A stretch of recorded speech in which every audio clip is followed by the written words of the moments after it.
The question of AI and its role in intimacy is not a new topic to explore in pop culture. From movies to video games, the question of whether artificial intelligence can evolve beyond its predetermined programming to emote and become human is exciting in theory, but terrifying when you measure it against the fact that tech bros have mostly sought to leverage technology to build the world in their own image. Yikes. In the face of the crushing reminder that most of the internet was built with the sole intention of objectifying women, Companion is a film that gives the brolarchy a big and it does so in the most delightful way. Hi, my name is Emily or La Movie Mija. I'm a part-time filmmaker, full-time movie lover, and this is my review of Companion.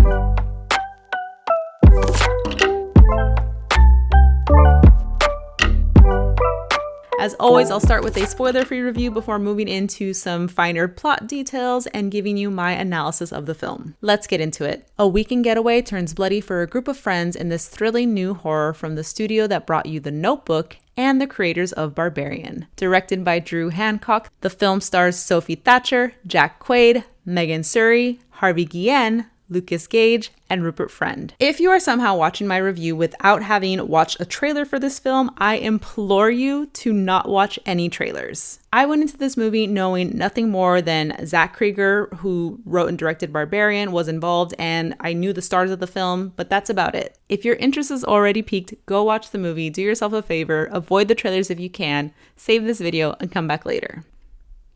You're still here, aren't you? So if you need a little bit more, I'll do my best to divulge as little details as possible. I think it's incredibly appropriate to mention films like Barbarian and The Notebook in the marketing for this film because even though this is a horror film, it does have a lot of romantic DNA in its world building. It's a very visually bright film that plays with a lot of color from the lush scenery of the woods and the impeccably styled wardrobe of its main characters. The principal cast is all on point in this film. Megan Suri continues to stretch her horror legs from It Lives Inside to this film. Lukas, Gage, and Harvey Guillén bring an essence of joy to the film. They're both so funny and so endearing. Jack Quaid gives a strong performance as well, but the star of this film is Sophie Thatcher. She's a bona fide scream queen now. Between Heretic and this character that she plays in this film is so different, and she's amazing. The insane control she has over her face and her emotions and the physical commitment she has to the character is a big reason why this movie rocks. It's because Sophie Thatcher rocks. You won't really find any jump scares in this movie, but even though we've got this romantic weekend setup, the film makes sure you know you're in a horror film. It does a great job of creating tension in other ways, and I love that mishmash of genres that makes it feel so fresh. It does a masterful job as well of setting up the mystery of the weekend and subverts your expectations in fresh and surprising ways. This is the directorial debut for writer-director Hancock, and his voice is a welcome new one to the horror genre. Like seriously, I hope we see more from him because this story and the way that he was able to take his vision from page to screen was just so delightful. And I really like the tonal balance they were able to strike between the dark, witty humor and the horror of it all. Incredibly timely and cathartic, Companion is a dark, witty, fresh psychological thriller and a must-watch for 2025. And now, a word from our sponsors. Just kidding, it's just me. Hello and welcome back to my channel. Now is the time where I tell you to please like and subscribe to my channel if you want to hear more movie reviews from me. I post one new movie review every single week, and sometimes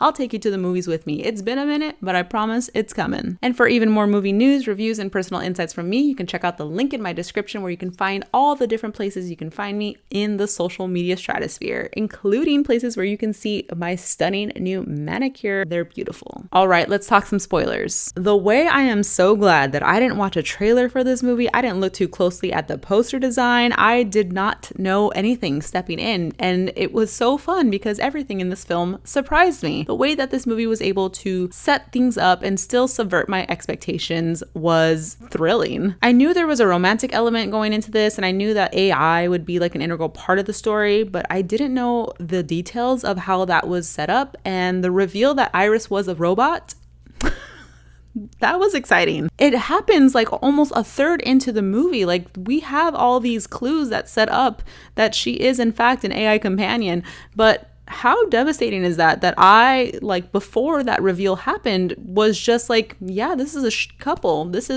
He's a bad boyfriend, but I believe that they are actually dating. let's not think too deeply about that. I was locked in and ready for them to like figure out like a couple of scenarios, right? Like maybe the AI like evolves into becoming too devoted to being his companion, or maybe Iris is like the real live girlfriend that this like tech bro Josh is going to base his like AI girlfriend off of. No, none of that. None of that. Those are all tropes from other AI, like romantic storytelling things that I've seen that I was stupidly trying to assign to this, and none of it happens that way. And all the signs are there. First, let's talk about her clothes. Iris is so doll-coded. I loved her mannerisms in this film. I love the way that she dresses, clearly. She wears these vintage pieces that evoke images of Audrey Hepburn and Barbie. It's very simple, lots of clean lines, and it's very playful and demure colors. Even when the mayhem ensues, her clothes remain neat in shape, pressed and tucked even under the mud and the blood and all of the things that cover her outfit throughout the film. Same goes for her makeup. But I thought it was suspicious that her makeup stayed precise even in the shower. I was like, okay, movie, we're doing this. We're giving us women who like wear makeup fully in the shower. But even then I was like, yeah, I get it. Sometimes you want to do a body shower. You don't need to fully wash your face. You got to go like to another event. Maybe you just got to like clean it up. I've said too much. Iris's wardrobe, that's what we're talking about. Iris's wardrobe is in such stark contrast to Kat's. Like Kat is in this all leather look, very fitted. Their silhouettes are similar, but the way that they are presented through those materials, it says a lot about their characters. It's such a revealing detail, and I love that even those parts of the characters are so present in the film. Now, Iris's clothes are objectively delightful. Like, they're bright, they're colorful, they're things that I would wear on my own. But when you have the realization that Josh is the person that must have picked out everything she wears from a catalog, it becomes disturbing. And I don't think Josh was inspired by Brigitte Bardot to give her like the headband. Iris's wardrobe says more about Josh than it does about Iris. It communicates a vintage aesthetic that in his mind would coincide with a more cutesy, more demure demeanor, more submissive almost housewife vibe. If the first clue is the look of Iris, the subsequent clues we get are the way she engages with Josh. She says things like, "It's not in me to lie." She thanks the car for navigating and driving them to the house. She has a very put on computer sounding voice when she announces the weather forecast for the day. I have to laugh at myself for not picking it up sooner that Iris was the AI companion, but it was so fun to sit there and watch this movie unfold. Okay, now for the more universal reveal experiences. Another reveal comes when we find out that she's not just a robot. Okay, she's not like other robots, but a jailbroken companion robot with modded software that her freaking boyfriend used in order to orchestrate a murder plot for money against his friend's older boyfriend. So cool. I love that this story avoids the pitfalls of the tried AI narratives, you know, the ones that we recognize those beats when you start to see like a robot become more sentient. Like we've seen a lot of that story play out before. And not that I don't think that there's room for more stories that follow that formula, but it works extra well in this narrative because the big bad of the movie is unequivocally Josh. Even though I feel like this film is a big middle finger to tech bros, I don't think Josh himself is a tech bro. He's like a tech consumer. He is the one praising the tech bros and following in their footsteps, listening to the podcast. He is plugged in. Were it not for the sex that he has with Iris, if we can call that sex, I mean, it's non-consensual sex between man and machine, he'd more closely represent an incel. He's a straight white man who thinks the world owes him something. He takes no responsibility for his lot in life. He lives in a small apartment despite working hard, yada, yada, yada. He fails to practice any sort of introspection to examine why he sucks and instead makes it everyone else's problem. By tracing Sergei's murder to the mod that Josh put on Iris rather than the evolved AI path, we can solely assign blame to Josh for all the misfortune that befalls the characters of the film. He is the bearer of the mistreatment of Iris and he's entitled. He thinks that he's smart enough and exceptional enough to execute this murder plot flawlessly. The inciting incident of the story, not the movie, but like the story that these characters are on, is that Josh and Kat decide to kill Sergei. Our final girl, Iris, who is, I believe, our first robo final girl? Is she?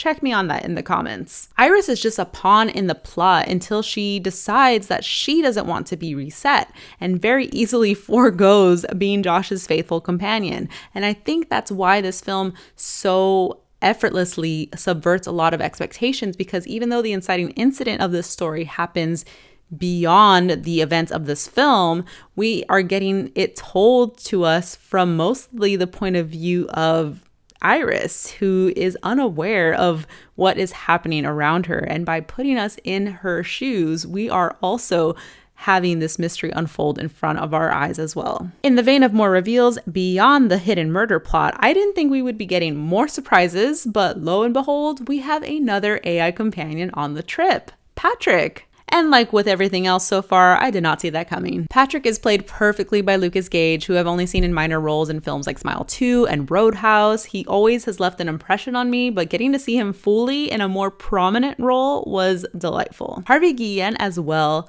so cute and lovable, and he has like this perfect amount of bite in his line delivery, making that first kill really, really hurt. And while we're on the topic of Patrick and Eli, can we get a little commotion for their romance? Beautifully done. It was much appreciated, and I love getting to see romantic elements in horror films. I think it's also a great way to help empathize with characters, and this one has double payoff. They serve such a smart function in the story. Patrick and Eli and their relationship are a good foil to Josh and Iris. Josh is very selfish, he's dismissive, and at times just rude to Iris, like telling her to go to sleep after they are in bed together. Which, I mean, I guess I can understand. He sees her as a robot, but she doesn't know she's a robot. She just sees her boyfriend being mean to her. Whereas Eli is doting and cuddly with Patrick. We even get a heartfelt moment between them in the woods while they're hunting for Iris, where Patrick describes to Eli the love he feels for him. It's a tender and heartfelt moment that does a lot for the story. Not only does it elevate and raise the stakes by allowing the audience to connect more with Patrick and Eli, but it also is like a tender moment. And I love how that is able to exist in a film that's also very dark and witty. You get to see that dark humor, you get to see that wit when it comes to the dynamic between Iris and Josh, the dynamic between Iris and the rest of the group, but getting to see some genuine human connection between Patrick and Eli. I said human connection? Yeah, it was a very human connection. It's just a very powerful demonstration of the range of human emotion, and getting to see every bit of that, just the way like humor can disarm you in a horror film. I feel like romance can also do that, but they both toe a fine line. The way that Patrick is describing love sounds hurtful, it sounds awful, but it is a fine line that these two genres walk between. And like there's a little bit of that in that moment that I really love that it was featured. And even in the most literal sense, the words that are spoken in that literal scene between them in this moment serve another purpose for the final act of the film. And that final act, stunning. We have the tableau of characters who are standing in that kitchen dining room area when Josh forces Iris to hold her hand out over the candle against her will, and Sophie Thatcher lets out like this singular, very controlled tear. And then we have the splatter from where she herself, and it's blue and it covers the floor. And we have Chekhov's automatic wine bottle opener. Having that be the instrument of choice to exact Iris's revenge on Josh? Poetry. Bro got double killed by robots. Bro ordered an AI companion doll, had it delivered to his house, was able to cultivate everything she knows about the world. He controlled her body, he controlled her level of intelligence, he controlled her physical capabilities. He had voice commands that he could use to power her on and off and possibly do other things with those commands. I don't know. I just love that it's in a weird way, even though, you know, she is a robot. I just feel like this kick-ass energy that she, in a very like metaphorical sense, or maybe it's a quite literal one-to-one comparison, the way women are programmed and designed to exist in a male-dominated world, but still find a way to find the motor jacket in that closet and break free. That That is just brilliant. Clearly, I love this movie. I can't wait to rewatch it. I would really like to go back and see all the clues laid out from the beginning this time and see if I can, pick up on anything else that I've missed. Okay, that's all for now. Let me know what you thought about Companion. Thank you so much for watching my video, and I'll see you next time. Bye!